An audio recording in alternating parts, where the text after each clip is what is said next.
हरे कृष्ण। दुस्सह के संतानों द्वारा होने वाले विघ्न और उनकी शांति के उपाय मार्कंड पुराण से। श्री मार्कंड जी कहते हैं, दुस्सह की पत्नी निर्मिष्ठी हुई। यह कोली की कन्या थी। कली की पत्नी ने रजखला होने पर चंडाल का स्पर्श किया था। इसी से इस कन्या का जन्म हुआ था। दुस्सह और निर्माष्टि की 16 संतानें हुई, जो समस्त संसार में व्याप्त है। इनमें 8 पुत्र थे और 8 कन्याएं। ये सबके सब अत्यंत भयंकर थे। दंताकृष्टि, तथोक्ति, परिवर्त, अंगधोक, शकुनी, गंडप्रांतरति, गर्वहा तथा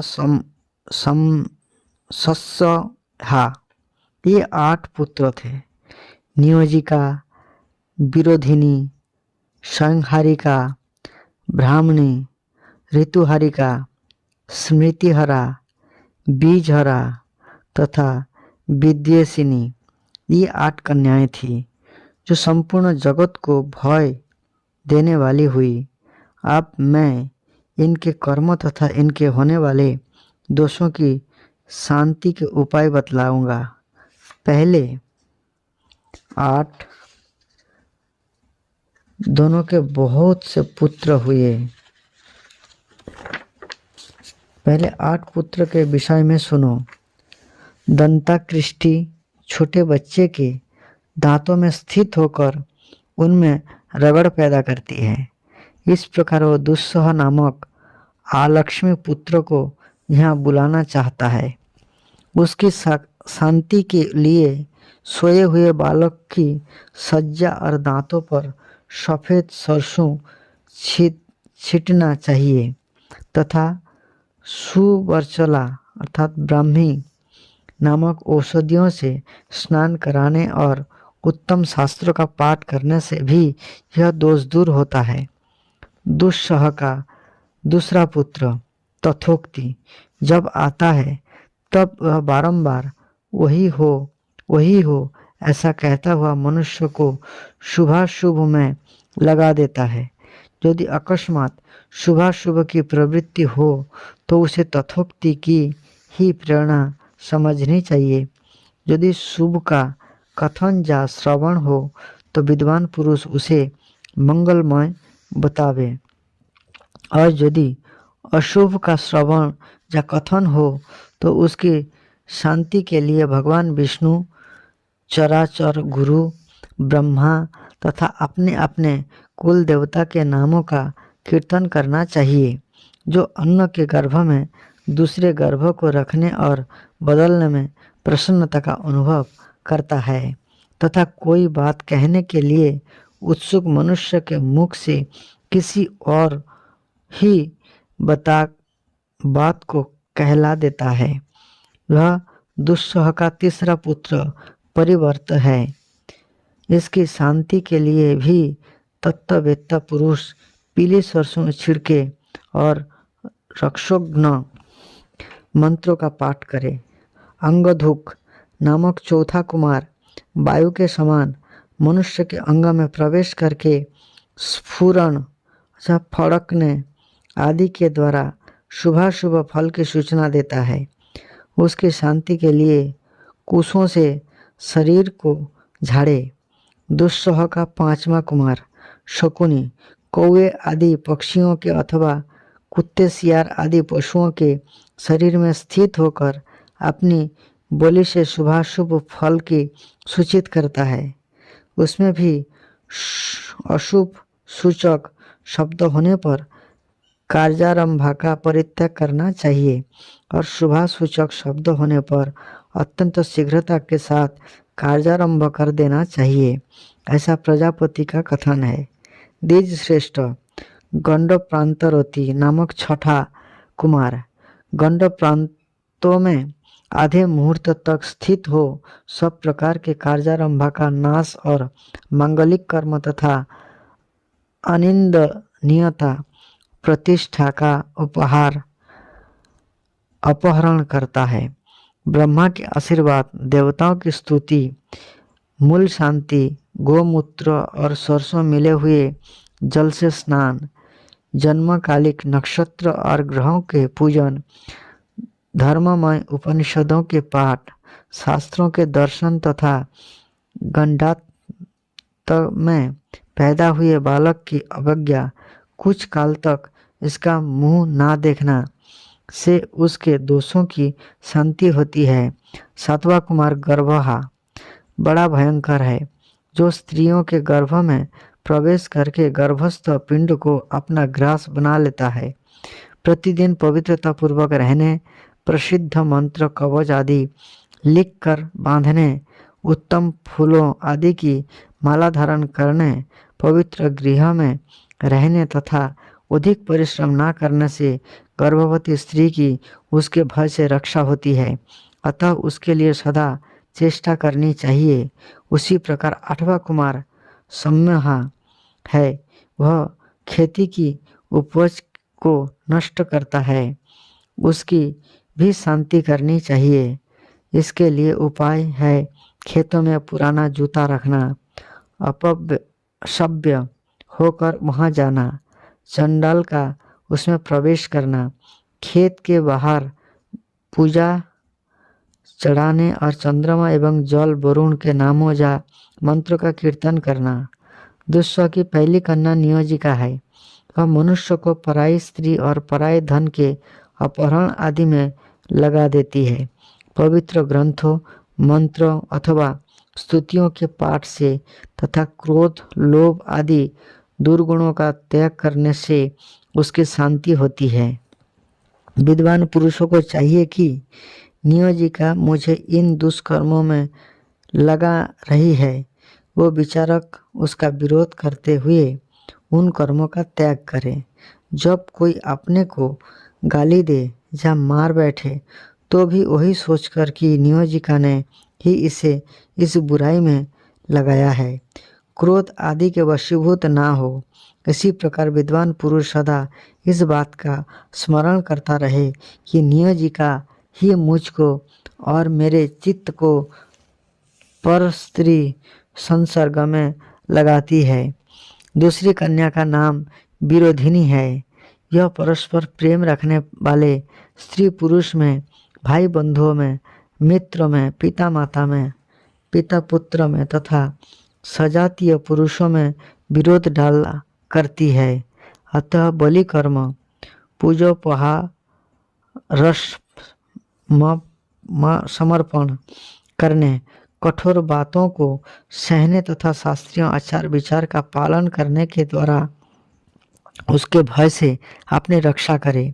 तीसरी कन्या का नाम स्वयंहारी का है, यह खलिहान से अनाज, घर और गौशाले से दूध, घी तथा बढ़ने वाले द्रव्य से उसकी वृद्धि नष्ट कर देती है और सदा अंतर्ध्यान रहती है।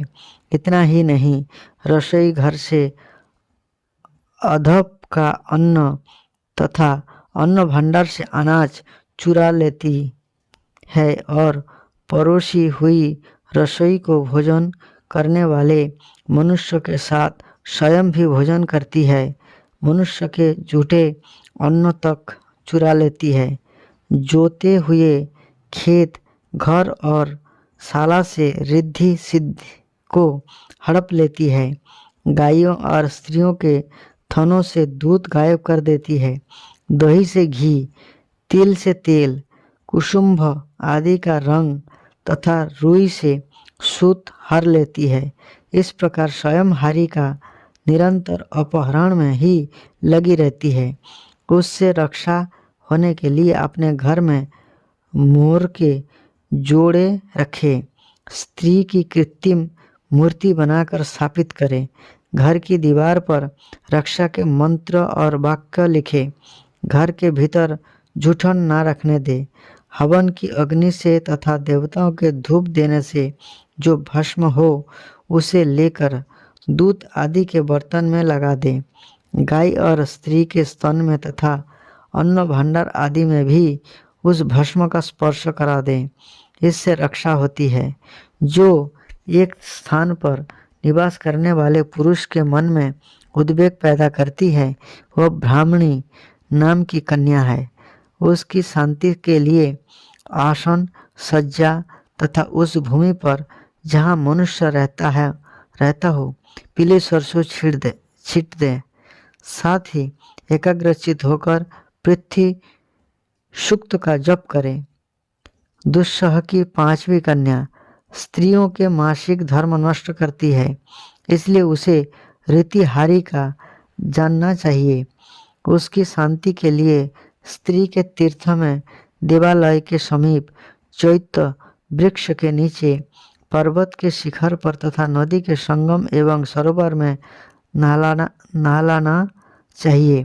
साथ ही चिकित्सा शास्त्र के ज्ञाता अच्छे वैद्य को बुलाकर उसकी दी हुई उत्तम औषधियों का सेवन भी करना चाहिए। छोटी कन्या का नाम स्मृतिहरा है। वह स्त्रियों की स्मरण शक्ति को हर लेती है। पवित्र एवं एकांत स्थान में रहने से उसकी शांति होती है। सातवीं कन्या बीजहरा कहलाती है। यह अत्यंत भयानक है। स्त्री पुरुष रसबीज का अपहरण किया करती है। अपवित्र अन्न के भोजन तथा नित्य स्नान करने से उसकी शांति होती है। पवित्र अन्न के भोजन तथा नित्य स्नान करने से उसकी शांति होती है। आठवीं कन्या विद्वेषिणी है, जो संपूर्ण जगत को भय देने वाली है। यह स्त्री अथवा पुरुष को लोगों का देश मात्र बना देती है। इसकी शांति के लिए मधु, घृत, क्षीर मिश्रित तिलों का हवन एवं मित्र बिंदा नामक यज्ञ करे। दक्ष प्रजापति की संतति तथा स्वयंभुव सर्ग का वर्णन। मार्कंड जी कहते हैं, भृगु से उनकी पत्नी ख्याति ने धाता और विधाता नामक दो देवताओं को उत्पन्न किया। देवाधिदेव भगवान नारायण की धर्मपत्नी श्री लक्ष्मी देवी भी ख्याति के ही गर्भ से प्रकट हुई। लक्ष्मी देवी माता का नाम है ख्याति। महात्मा मेरु की दो कन्याएं थी, आयति और नियति। ये ही धाता और विधाता की पत्नियां हुई। इन दोनों से दो पुत्र हुए, प्राण तथा मेरे महायशस्वी पिता मृकंडु। मृकंडु से मेरा जन्म हुआ। मेरा माता मनोषिनी देवी थी। मेरी पत्नी धूर्मवती के गर्भ से मेरे पुत्र वेदशिर का जन्म हुआ। आप प्राणों की संतानों का वर्णन सुनो। प्राणों का पुत्र धूतिमान और धूतिमान का अजरा हुआ। उन दोनों को बहुत से पुत्र पौत्र हुए। मरीचि की पत्नी संभूति ने पौर्णमास को उत्पन्न किया। महात्मा पौर्णमास के दो पुत्र हुए, बिरजा और पर्वत। अंगिरा की पत्नी स्मृति ने 4 कन्या को जन्म दिया। उनके नाम ये है, सिनी वाली, कुहू, राका तथा अनुमति। इस प्रकार महर्षि अत्रि की पत्नी अनुसुईया ने चंद्रमा, दुर्वासा तथा जोगी दत्तात्रेय इन 3 पाप रहित पुत्र को उत्पन्न किया। पुलस्त की पत्नी प्रीति से दत्तेली नामक पुत्र उत्पन्न हुआ, जो अपने पूर्व जन्मों स्वयंभुव मनवंतर में आगस्त के नाम से प्रसिद्ध था। क्षमा प्रजापति पुलह की स्त्री थी। उसने कर्दम, अर्ववीर और सहिष्णु ये 3 पुत्र उत्पन्न किए। क्रोतु की पत्नी सन्नति ने 60,000 बालखिल्य नामक ऊर्ध्वरेता महर्षियों को उत्पन्न किया। वशिष्ठ की पत्नी ऊर्जा के गर्भ से 7 पुत्र उत्पन्न हुए, रज, गात्र, ऊर्ध्वबाहु, सबल, अनख, सुतपा और शुक्र। ये सभी सप्तर्षि हुए। ब्राह्मण अग्नि तत्व के अभिमानी देवता अग्नि ब्रह्मा जी के प्रथम पुत्र थे। उनकी पत्नी शाह ने 3 पुत्र उत्पन्न किए जो बड़े ही उदार और तेजस्वी है। उनका नाम इस प्रकार है, पावक, पवमान और सूची। इनमें सूची जल को सोखने वाला है। इन 3 के वंश में प्रत्येक के 15-15 के क्रम से 45 पुत्र हुए। इनके 7 पिता अग्नि और उनके 3 पुत्रों की संख्या जोड़ने से कुल 49 अग्नि होते हैं। ये सब के सब दुर्जय माने जाते हैं। ब्रह्मा जी के द्वारा उत्पन्न जो अग्नि 7 हविष्यद, अनग्निक और स्नाग्निक पितर बतलाए गए हैं, उनसे सधा ने 2 कन्या को जन्म दिया जिनके नाम थे मैना और धारिणी। ये दोनों ही उत्तम ज्ञान से संपन्न तथा सभी गुणों से सुशोभित ब्रह्मवादिनी एवं जोगिनी थी। इस प्रकार यह दक्ष कन्याओं की वंश परंपरा वर्णन हुआ। जो श्रद्धापूर्वक इसका चिंतन करता है वो निस्संतान नहीं रहता। कौशिक बोले, भगवान आपने जो अभी स्वयंभू मनमंत्र की चर्चा की है इसका वर्णन मैं अच्छी तरह सुनना चाहता हूँ। मनमंत्र के कालमान देवता, देवर्षि, राजा और इंद्र, इन सब का वर्णन कीजिए। मार्कंडेय जी ने कहा, ब्राह्मण मनमंत्र की अवधि 71 चतुर्युग से कुछ अधिक काल की होती है। यह बात बताई जा चुकी है। आप मानव वर्ष से मनमंत्र का कालमान सुनो। 30,67,20,000 वर्षों तक मनमंत्र होता है। देवताओं के मान से 8,52,000 वर्षों का यह काल है। सबसे पहले मनु स्वयंभुव है। इसके बाद सारोचिस, औत्तम, तामस, रेवत और चाक्षुष है। ये 6 मनु बीत चुके हैं।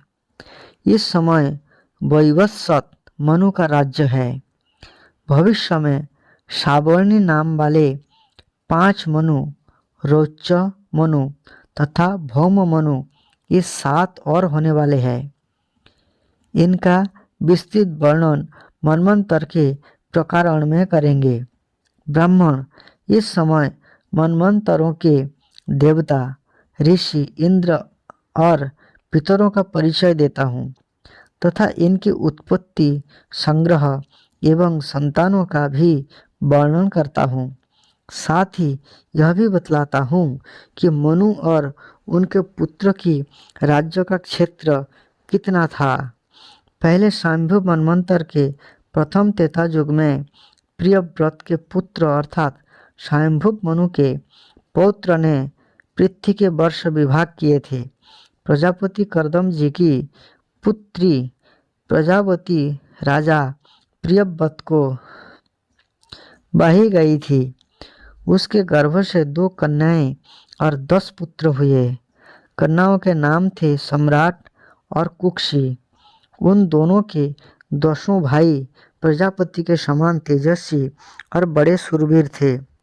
उनमें 7 के नाम इस प्रकार है, अग्रिध्र, मेधातिथि, बपुष्मान, ज्योतिष्मान, धुतिमान, भव्य और श्रवण। इनके सिवा मेधा, अग्निबाहु और मित्र, ये 3 और थे जो तपस्या और योग में तत्पर रहते थे। इन्हें अपने पूर्व जन्म के वृत्तांत का स्मरण था। अतएव इन महाभाग्यशाली पुरुषों ने राज्य भोग में मन नहीं लगाया। राजा प्रियव्रत ने शेष 7 पुत्रों को 7 द्वीप के राजपद पर धर्मपूर्वक अभिषिक्त कर दिया। आप द्वीपों का वर्णन सुनो। प्रियव्रत ने जम्बू द्वीप में अग्निध्र को राजा बनाया। पलक्ष द्वीप का राज्य मेधातिथि को सौंपा। सालमल द्वीप में बपुष्मान को और कुश द्वीप में ज्योतिष्मान को राजा बनाया। धुतिमान क्रौंच द्वीप के भव्य शाक द्वीप के तथा सवन पुष्कर द्वीप के स्वामी बनाए गए। पुष्कर राज सवन के 2 पुत्र हुए, महावीर और धातकी। उन्होंने पुष्कर द्वीप को 2 भागों में बांटकर बसाया। भव्य के 7 पुत्र थे। उनके नाम ये है: जलद, कुमार, सुकुमार, बनियक, कुशोत्तर, मेधावी और महाद्रुम। उन्होंने अपने अपने नाम से शाकद्वीप के 7 खंड किए। धोतीमान के भी कुशल, मनुक, उष्ण, प्रकार, अर्थकारक, मुनि और दुंदुभि ये 7 ही पुत्र थे। उनके नाम से क्रौंच द्वीप के 7 खंड हुए। राजा ज्योतिष्मान के कुशद द्वीप में भी उनके पुत्र के नाम पर 7 खंड बने। उनके नाम इस प्रकार है: उद्भिद, वैष्णव, सुरथ, लंबन, धृतिमान, प्रभाकर तथा कापिल। सालमल द्वीप के स्वामी बपुष्मान ने भी 7 पुत्र हुए: श्वेत, हरित, जिमुत, रोहित, वैधुत, मानस और केतुमान। इनके नाम पर भी पूर्ववत उक्त द्वीप के 7 खंड बनाए गए। पलक्ष द्वीप के स्वामी मेधातिथि के भी 7 ही पुत्र हुए और उनके नाम से प्लक्ष द्वीप के भी 7 खंड बन गए। उन खंडों के नाम इस प्रकार है: सागभव, शिशिर, सुखोदय, आनंद, शिव, क्षेमक तथा ध्रुव। पलक्ष द्वीप से लेकर शाक द्वीप तक के 5 द्वीपों में वर्णाश्रम धर्म विभाग पूर्वक स्थित है। वहाँ धर्म का सदा स्वाभाविक रूप से पालन होता है। किसी किसी जीव की हिंसा नहीं की जाती। उन 5 द्वीपों और उनके वर्षों में सब धर्म सामान्य रूप से सर्वत्र प्रचलित है। ब्रह्म राजा प्रियव्रत ने अग्निध्र को जम्बूद्वीप का राज्य दिया था। उनके 9 पुत्र हुए जो प्रजापति के समान शक्तिशाली थे। उनमें सबके बड़े का नाम नाभि था, उससे छोटा किमपुरुष, तीसरा का नाम हरि, चौथा इलावृत, 5वें का रम्य, 6वें का हिरण्यक, 7वें का कुरु, 8वें का भद्राश्च और 9वां केतुमाल था। इन पुत्र के नाम पर ही जम्बूद्वीप के 9 खंड हुए। हिम वर्ष को छोड़कर शेष जो किमपुरुष आदि वर्ष है उनमें सुख की अधिकता है और बिना यत्न किए स्वभाव से ही यहाँ सब कामनाओं की सिद्धि होती है। उनमें किसी प्रकार के विपर्जय, असुख, अकाल मृत्यु आदि तथा जरा मृत्यु का कोई भय नहीं है और न यहाँ धर्म अधर्म अथवा उत्तम मध्यम अधम आदि का ही कोई भेद है। उन 8 वर्षों में न 4 युगों की व्यवस्था है न 6 ऋतुओं की। यहाँ किसी विशेष ऋतु के कोई चिन्ह नहीं दिख पड़ते। अग्निध्र कुमार नाभि के पुत्र ऋषभ और ऋषभ के भरत हुए जो अपने 100 भाइयों में से बड़े थे। ऋषभ अपने पुत्र को राज्य दे महापव्रजा अर्थात संन्यास ग्रहण करके तपस्या करने लगे। ये महर्षि पुलह के आश्रम में ही रहते थे। उन्होंने हिम नामक वर्षों की जो सबसे दक्षिण है अपने पुत्र भरत को दिया था। इसलिए महात्मा भरत के नाम पर इसका नाम भारतवर्ष हो गया। भरत के पुत्र सुमति हुए, जो बड़े धर्मात्मा थे। भरत ने इनको राज्य देकर वन का आश्रय लिया। राजा प्रियव्रत के पुत्र तथा उनके भी पुत्र पौत्र ने स्वयंभू मनमंत्र में 7 दीपों वाली पृथ्वी का उपभोग किया। द्विज श्रेष्ठ, यह मैंने तुम्हें स्वयंभू मनमंत्र की सृष्टि बतलाई, आप और क्या सुनाऊं। इस प्रकार से सृष्टि का वर्णन जो है इस प्रकार से आगे आगे बढ़ा है। तो बहुत ही सुंदर प्रसंग है, बहुत सारे